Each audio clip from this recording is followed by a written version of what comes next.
مسلمان کیوں ہیں؟ By accident of birth. ہم سوچ کر ایمان لائے کیا؟ ہم نے خود غور و فکر کے بعد ایمان قبول کیا ہے. اللہ جس سے توفیق دے دے. ہو سکتا ہے، اب بھی ہو سکتا ہے.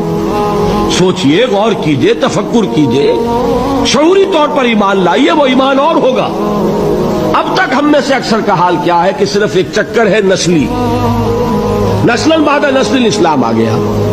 اسلام تو آ گیا، کیا ایمان بھی آ جائے گا اس طرح؟ ایمان نہیں آتا اس طرح. اسلام آیا ہے. ہمارا حال کیا ہے؟ اکثر و بیشتر وہ اسی آیت کے مصداق ہے. تو بتائیے ہمارے لیے کتنی بڑی نوید ہے یہ، کتنی بڑی خوشخبری ہے یہ کہ اللہ نے یہ وعدہ کر لیا ہے. اگر بات یہ ہوگی کہ جب تک ایمان نہیں ہوگی نہ نماز قبول نہ روزہ قبول، تو ہمارا کوئی مقام پھر تھا؟ اللہ نے کتنی بڑی اپنی رحمت فرمائی، کتنا فضل فرمایا. اس حالت میں بھی اطاعت کرو گے تو اللہ تمہارے اعمال کا اجر و ثواب عطا کر دے گا.